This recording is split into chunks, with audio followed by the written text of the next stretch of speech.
皆さん、今日の試合見ていただければ、僕が殴り合いが好きだということは証明できたと思います。すごい楽しかったです。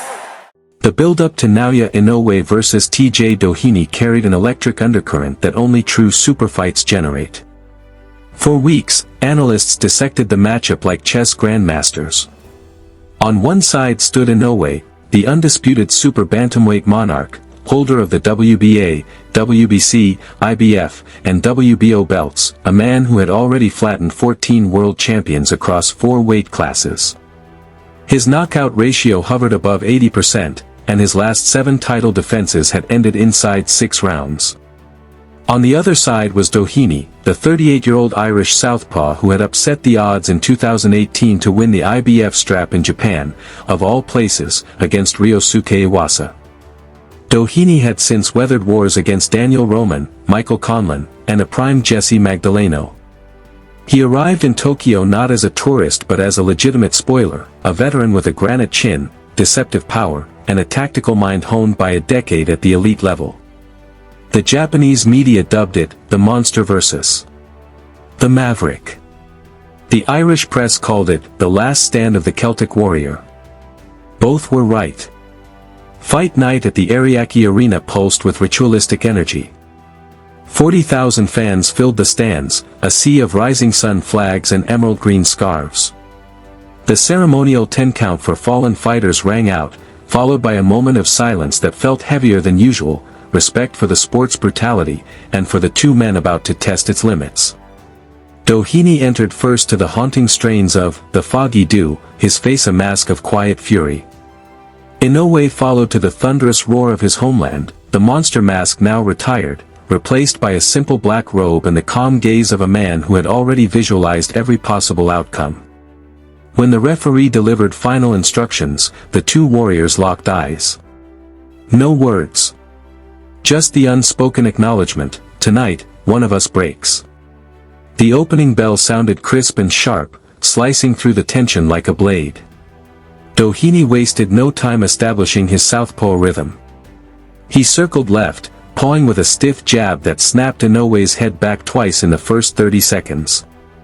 The Irishman's footwork was textbook, pivot, step, pivot, never planting long enough for Inoue to set his feet.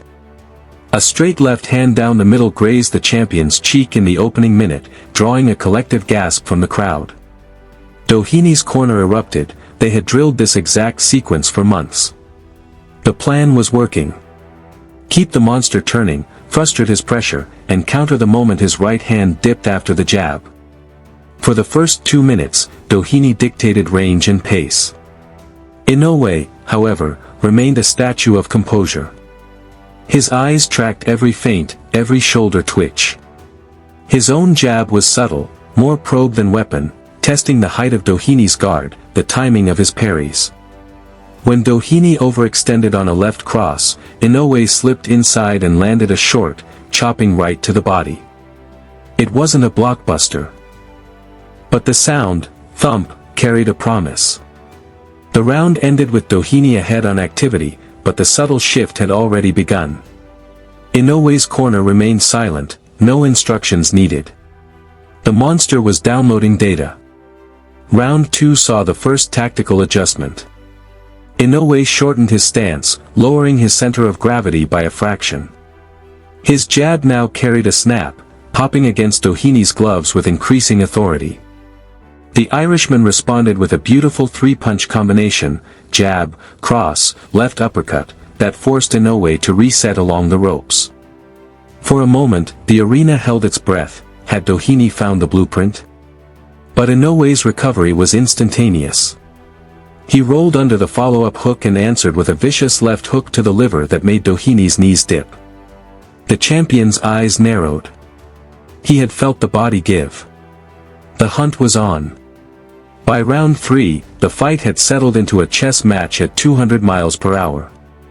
Doheny's feints grew more elaborate, shoulder dips, stance switches, sudden bursts of speed designed to disrupt Inoue's timing. A sharp counter right hook caught the champion coming in, splitting the crowd between cheers and stunned silence. Blood trickled from Inoue's left eyebrow, not a cut, just a surface scratch, but enough to remind everyone that Doheny belonged. Yet the monster's response was chilling in its efficiency. He walked through the follow-up flurry, absorbed a left to the body, and answered with a pinpoint right hand to the solar plexus. Doheny's guard tightened involuntarily. The first seeds of doubt had been planted. Round 4 was where the tide turned irrevocably. Doheny attempted to reassert control with lateral movement, but Inoue had already mapped the ring. His footwork became predatory, small, economical steps that cut off angles with geometric precision. A feint to the body froze Doheny, and Inoue ripped a left hook to the ribs that echoed like a gunshot. The Irishman's face contorted, the punch had landed flush on the oblique. Another followed 30 seconds later, then a third. Each body shot carried the weight of inevitability. Doheny's combinations still came, sharp, educated, dangerous, but the snap was fading. His breathing grew audible between rounds. Inoue, conversely, looked untouched, his skin glistening but his eyes ice-cold. The middle rounds became a masterclass in controlled demolition. Round 5 opened with Inoue trapping Doheny along the blue corner. The champion's jab now doubled and tripled, each one forcing Doheny's guard higher. A straight right hand slipped through the gap and buckled the Irishman's knees for the first time. The arena erupted. Doheny clinched to survive the follow-up, but Inoue's work in the break was surgical, short, chopping hooks to the arms and elbows, softening the defenses for later. When the referee separated them, Doheny's left eye had begun to swell. The body attack had forced his elbows down, exposing the head. Inoue smelled blood in the water. Round 6 was brutal poetry. Inoue's combinations flowed with liquid violence, double jab to the chest, right hand to the liver, left hook over the top that clipped Doheny's temple. The Irishman's legs betrayed him on a pivot, and he stumbled into the ropes. A vicious uppercut to the body folded him forward, only pride kept him upright. The crowd chanted, Inoue! Inoue, in rhythmic waves. Doheny's corner screamed for him to move, to circle, to survive, but the ring had shrunk to the size of a phone booth. Another liver shot made the veteran grimace and clutch his side between exchanges. The pain was no longer hidden. The 7th round arrived like Judgment Day. Inoue bounced lightly on his toes, his stamina untouched, his focus absolute. He opened with a feint that froze Doheny, then unleashed hell, a triple bodyhook combination that sank deeper with each thud. The final left hook to the liver was perfection, timed as Doheny exhaled, landing just below the elbow with surgical cruelty. The Irishman's guard collapsed. His knees buckled. He backed into the ropes, face twisted in agony, unable to raise his hands. The referee had no choice. At 1:59 of round 7, he waved it off. The arena detonated.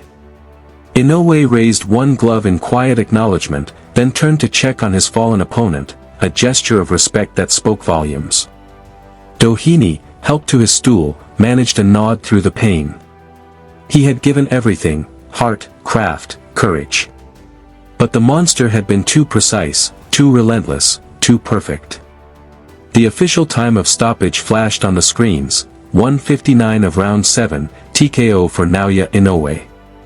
Post-fight, the statistics told only part of the story. Inoue landed 58% of his power shots, 71% to the body. Doheny, for all his early success, managed only 19% in the final 3 rounds. The CompuBox numbers were academic, the eye test was definitive. Another world champion had entered the monster's lair and left broken.